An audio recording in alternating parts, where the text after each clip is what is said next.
காவலால இப்படிதான் தமன்னா வந்து ஒரு கேமியோ பெர்ஃபார்மன்ஸ் கொடுத்திருப்பாங்க. ஒன்லி ஃபார் த சாங் வந்திருப்பாங்க. அதையும் இப்போ பூஜா ஹெக்டேனோட மோனிகா சாங் இது ரெண்டையும் வந்து கம்பேர் பண்றாங்க. சோ அந்த கம்பேரிசன் உங்களுக்கு வந்து எப்படி இருக்கு? இல்ல கம்பேரிசனே தப்புன்னு நினைக்கிறேன்.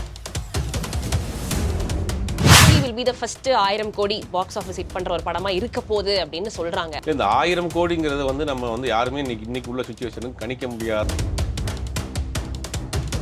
ஸ்ருதிஹாசன் இந்த படத்துல ஒரு ரஜினிகாந்த் அவர்களுக்கு ஈக்குவலான ஒரு கேரக்டர், ஒரு வெயிட்டேஜான ஒரு கேரக்டர் பண்றாங்க.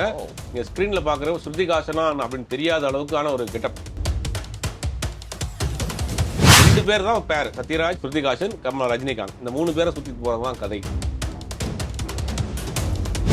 வாய்ஸ் பார்த்துட்டு இருக்க எல்லாருக்கும் ஜீவிகாவின் ஒரு பெரிய வணக்கம். இன்னைக்கு பத்திரிகையாளர் மற்றும் விமர்சகர் ஜுபைர் அவர்கள் நம்ம கூட ஒரு இன்டர்வியூக்காக இணைந்திருக்காங்க. Let's talk to him. வணக்கம் சார். வணக்கம். நலமா இருக்கீங்களா? நல்லா. சூப்பர். ஸோ கூலி படத்தினுடைய மோனிகா சாங் வந்து இப்போ ரிலீஸ் ஆகி ஆல்மோஸ்ட் ஒரு 55 lakhsக்கு மேலே வந்து வியூஸ் போயிட்டே இருக்கு. இன்னும் பல மில்லியன்ஸ் வந்து இது டச் பண்ணோம். பார்த்தீங்களா, எப்படி இருந்துச்சு? பூஜா ஹெக்டே எப்படி இருந்தாங்க? இல்லை, வித்தியாசமா இருந்தது பார்க்குறப்ப. ரஜினிகாந்த் அவர்களுடைய படத்தில் அவரே இல்லாமல் ஒரு பாடல் வந்திருக்கு, அது முதல்ல பார்க்கணும்.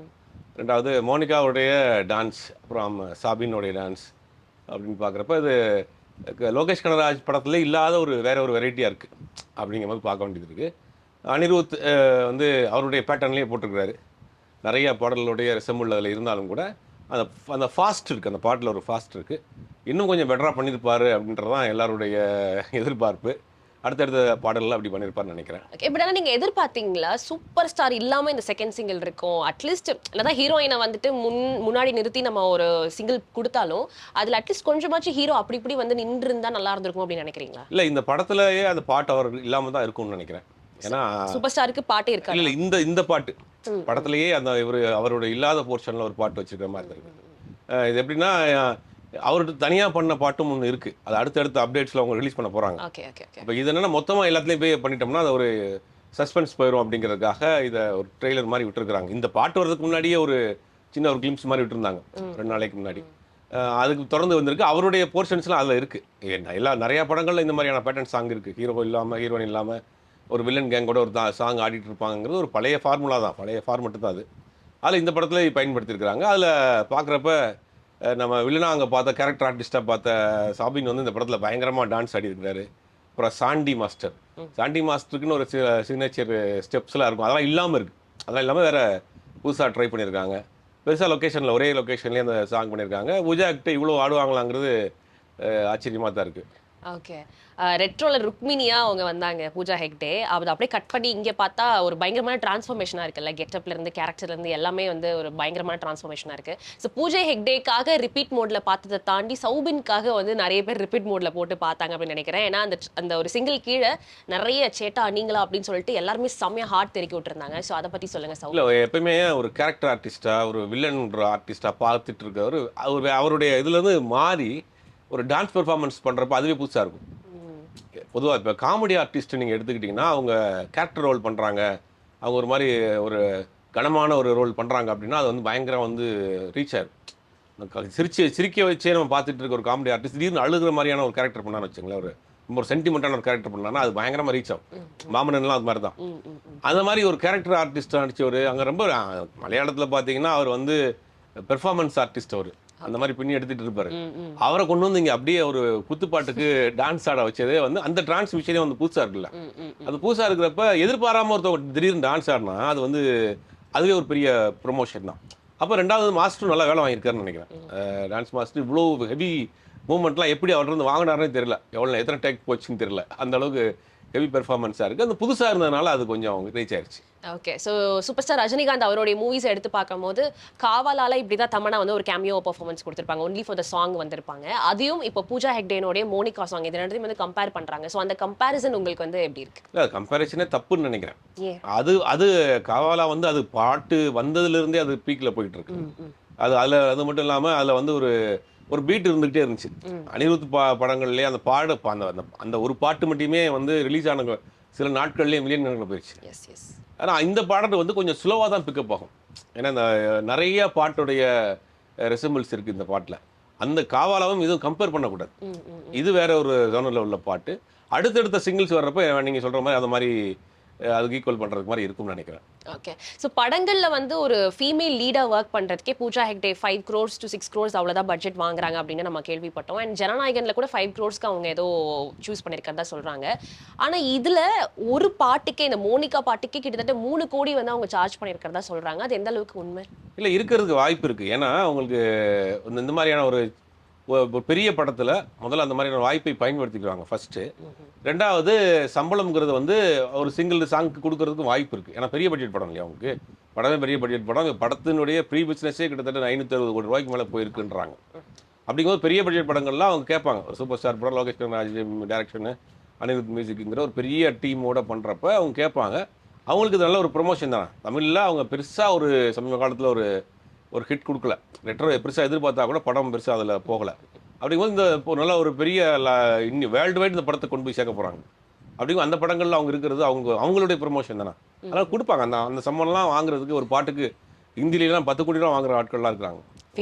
ஃபீமேல் ஆர்டிஸ்ட் 10 கோடி ரூபா வாங்குற ஆர்டிஸ்ட்லாம் இருக்காங்க ஹிந்தியில். அப்படிங்கும்போது தமிழில் கொடுப்பாங்க. ஸோ இது வந்து டூ மச்சா இருக்கு இந்த பட்ஜெட் அவங்க கோட் பண்ணது அப்படின்னு நினைக்கிறீங்களா, இல்லை இது சரியான ஒரு காசு தான்? இல்லை, இன்னைக்கு மாறிடுச்சு. இன்னைக்கு வந்து ஒரு டேரக்டராக இருக்கிறவர் ஹீரோ வில்லனா கேரக்டர் உள்ள பண்ணிட்டு இருக்காரு. அவருடைய ஒரு நாள் பேமெண்ட் வந்து 10 லட்ச ரூபா. ஒரு நாள் பேமெண்ட் வந்து 10 லட்ச ரூபா வாங்குறாரு. 10 லட்ச ரூபாயிலிருந்து 1 லட்சம். அன்னைக்கு ஒரு காலத்தில் வடிவேல் வந்து ஒரு நாளைக்கு 1 லட்ச ரூபா கேட்குறாருங்கிறது பெருசாக பேசினாங்க. இன்னைக்கு ஒரு டேரக்டராக இருந்து அவர் வந்து கேரக்டர் ஆர்டிஸ்டாக பண்ணிட்டு இருக்காரு, வில்லனா பண்ணிட்டு இருக்காரு. அவர் ஒரு நாள் இன்னைக்கு பேமெண்ட் 10 லட்ச ரூபா வாங்குறாரு. அப்படிங்கும் போது இன்னைக்கு வந்து கொடுக்குறாங்க. பட்ஜெட் வந்து சம்பளம் இன்னைக்கு பெரும்பகுதி வந்து நடிகர்களுடைய சம்பளம் தான் ஒரு பட்ஜெட்டில் போகுது. அப்படிங்கும் போது இன்னைக்கு வாங்குறாங்கல்ல, கொடுக்கறதுக்கு தயாராக இருக்கிறாங்க, அவங்க வாங்கிக்கிறாங்க, அவ்வளோதான். Okay. So first single release ஆனதுக்கு அப்புறமா படம் அவ்வளோதான் பயங்கர ஹிட் அப்படின்னு பேசிட்டு இருந்தாங்க. இப்போ செகண்ட் சிங்கிள் ரிலீஸ் ஆனதுக்கு அப்புறமாவும் அந்த பேச்சு இன்னும் க்ரோத் ஆகிட்டே தான் இருந்திருக்கே தவிர்த்து, இல்லை இது என்னடா இப்படி இருக்கு அப்படின்ற மாதிரி யாரையும் அப்செட் பண்ணல அப்படின்னு நினைக்கிறேன். அப்படி பார்க்கும்போது கூலி வில் பி த ஃபர்ஸ்ட் 1000 கோடி பாக்ஸ் ஆஃபீஸ் ஹிட் பண்ற ஒரு படமா இருக்க போகுது அப்படின்னு சொல்றாங்க. அதை பத்தி உங்க கருத்து? இந்த 1000 கோடிங்கிறது வந்து நம்ம வந்து யாருமே இன்னைக்கு உள்ள சுச்சுவேஷனுக்கு கணிக்க முடியாத ஒரு இண்டஸ்ட்ரியாக இருக்குது. நான் கூட அடிக்கடி சொல்வேன், கவரிங் நகை கூட கேரண்டி இருக்கும், சினிமா படம் எடுக்கிறவங்களுக்கு கேரண்டியே கிடையாது. அதில் கூட ஒரு தயாரிப்பாளர் பேசிட்டு இருந்தார். இன்றைக்கி வந்து இண்டஸ்ட்ரி வந்து ஒரு நிலையில்லாத ஒரு இதாக இருக்குது. எந்த படம் ஓடும் எந்த படம் ஓடாதுன்னு நம்ம கெஸ் பண்ண முடியல, அந்த அளவுக்கு தான் இன்றைக்கி இருக்குது.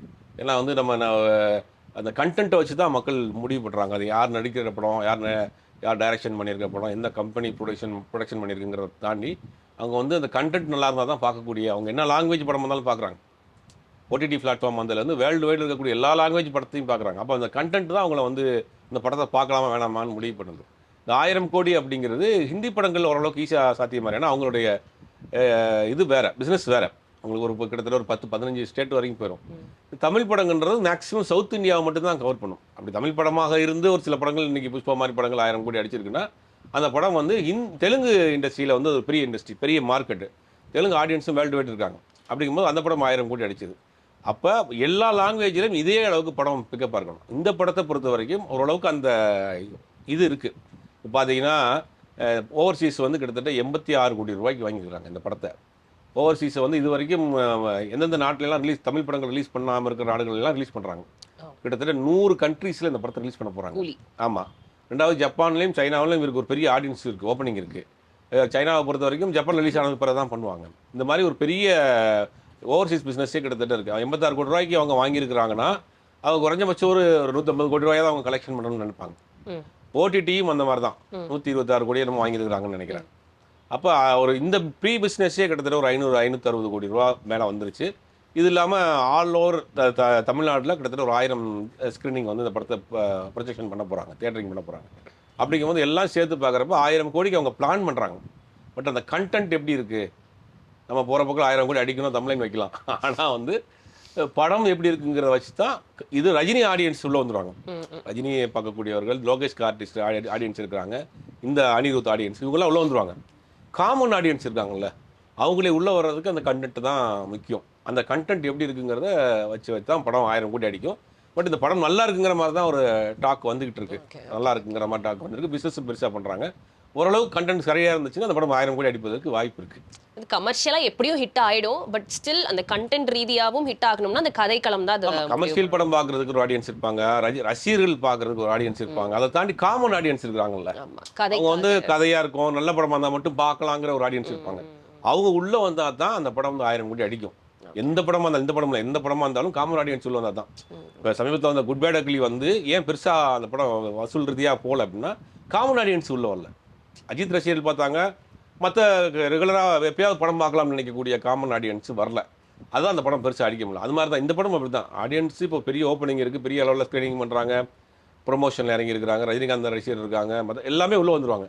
இந்த காமன் ஆடியன்ஸ் இந்த கண்டென்ட்டை பார்த்து தான் வருவாங்க. அந்த கண்டென்ட் நல்லா இருந்ததுன்னா நீங்கள் சொல்கிற மாதிரி 1000 கோடி அடிப்பதற்கு இந்த படத்துக்கு வாய்ப்பு இருக்குது. Okay okay. ஸோ ஏற்கனவே ஒரு மிகப்பெரிய ஸ்டார் டாமை கொண்ட அமர் கான் அவர்கள் வந்துட்டு ஒரு கேமியோ பண்ண போகிறதா சொல்லியிருந்தாங்க. இப்போ பூஜா ஹெக்டே தான் ஃபீமேல் லீடுன்னு ஆக்சுவலாக சொல்லிட்டு இருந்தாங்க. இப்போ பார்த்தா அவங்களும் ஒரு பாட்டுக்காக தான் இந்த படத்தில் ஜாயின் பண்ணியிருக்காங்க. அப்போ யாரு அந்த ஃபீமேல் லீட் ஒரு அந்த ஃபீமேல் ரோலை வந்து நிரப்ப போறவங்க யாரு அப்படின்னு கேள்வி வரும்போது ஸ்ருதிஹாசன் ஏதோ ஒரு ரோல் பண்றாங்க. அதுவும் நெகட்டிவ் ஷேடுன்னு கூட பேசப்பட்டு வந்துட்டு இருக்கு. அது எந்த அளவுக்கு உண்மை? இல்ல, ஸ்ருதிஹாசன் இந்த படத்துல ஒரு ரஜினிகாந்த் அவர்களுக்கு ஈக்குவலான ஒரு கேரக்டர், ஒரு வெயிட்டேஜான ஒரு கேரக்டர் பண்றாங்க. நீங்க ஸ்கிரீன்ல பாக்குற ஸ்ருதிஹாசனா அப்படின்னு தெரியாத அளவுக்கான ஒரு கெட்டப் பண்ணியிருக்காங்க இந்த படத்துல. படத்திற்கு ஒரு பெரிய பிளஸ் அவங்க இருப்பாங்க. அதாவது எப்படி படையப்பாவில் எப்படி ஒரு நீலாம்பரி மாதிரி இந்த ஒரு கேரக்டர் அந்த மாதிரி பண்றாங்க. ரொம்ப நாள் கழிச்சு அதை வெயிட் பண்ணி இந்த படத்தை பண்றாங்க. படம் வந்த பிறகு ஸ்ருதிஹாசன் பேசப்படக்கூடிய ஒரு நடிகையாக இருப்பாங்க இந்த படத்துல. மற்ற ஆர்டிஸ்ட் எல்லாமே நிறைய இருக்காங்க, ஒரு ஸ்டார் காஸ்ட் எல்லாம் இருக்காங்க. 2 பேர் தான் பேர், சத்யராஜ் அண்ட் ஸ்ருதிஹாசன், ரஜினிகாந்த். இந்த 3 பேரை சுற்றிட்டு போகிறது தான் கதை. முக்கியமான கதை அங்கே தான் நகழுது. மீதியெல்லாம் அமீர் கான் இருக்காரு, உபேந்திரா இருக்கிறாரு, அப்புறம் வந்துட்டு நாகார்ஜுனா இருக்காரு, ஒரு பெரிய ஸ்டார் காஸ்ட் இருக்கு. அவங்க எல்லாருமே வந்து அவங்க ஒரு சின்ன சின்ன கேரக்டர் தான், கேமியோ மாதிரி தான் பண்ணியிருக்காங்க. இந்த கதை வந்து இந்த 3 பேரை நாங்கள் சுற்றி தான் இந்த மெயின் கதையை போகுது. Okay okay. அப்போ வந்து பொறுத்து இருந்து தான் பார்க்கணும். ஆடியோ லான்ச் பத்தி ஏதாவது உங்களுக்கு இந்த மாசம் எண்டுக்குள்ள பண்றாங்க இருக்கா? ஆடியோ லான்ச் பெருசா பண்ண போறாங்க. அதோட சேர்த்து அவருடைய 50 இயர்ஸ் இது செலிப்ரேஷனும் பண்ணலாமாங்கிற மாதிரியான ஒரு பிளான்ல இருக்கிறாங்க. 50வது வருஷம் ரஜினி 50 அப்படிங்கிற ஒரு பண்ணலான் இருக்காங்க. அவர் வேணாங்கிறாராம், ரஜினிகாந்த் அந்த மாதிரியான நிகழ்ச்சி வேணான்றாராம். இல்லை பண்ணிடுவோம் அப்படின்னு அவங்க தரப்புல பேசிட்டு இருக்காங்க. ஏன்னா அது ஒரு பெரிய ப்ராசஸ், அது நிறைய பேரை கூப்பிட்டு வரணும். இது குறைந்தபட்சம் அவரை பற்றின ஒரு ஏவியாவது அதில் பண்ணுறதுக்கு வாய்ப்பு இருக்கு. ஓகே. ஸோ ஒவ்வொரு ஆடியோ லான்ச்லையுமே வந்துட்டு ஒவ்வொரு சம்பவம் நடந்துட்டு இருக்கு இப்போ இருக்கிற காலகட்டத்தில்.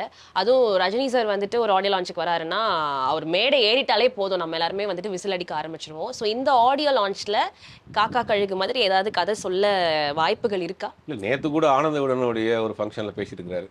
ஆமா, நீங்க ஏன் என்னை கூப்பிட்டு வந்தீங்க அவருன்னு சொல்லிட்டு அதெல்லாம் வந்து ரொம்ப யதார்த்தமான ஒரு ஸ்பீச். அவர் அதாவது இவ்வளோ பெரிய சூப்பர் ஸ்டாராக இருக்கிறவர் ஒரு மேடையில் தன்னை தாழ்த்திக்கிட்டு அங்கே பேசுறதுங்களாம் வந்து இன்றைக்கி இருக்கிற யாருமே அதை ஒத்துக்கிற மாட்டாங்க. அப்படிங்கும் போது கண்டிப்பாக அந்த படத்தில் ஏதாவது ஒரு முக்கியமான ஒரு மேட்ரு ஒன்று சம்பவம் ஒன்று பண்ண தான் போகிறாரு. அதை வெயிட் பண்ணி தான் பார்க்கணும். இவ்வளோ நேரம் கேள்விகளுக்கு விவரமான பதில்களை கொடுத்ததுக்கு ரொம்ப நன்றி சார்.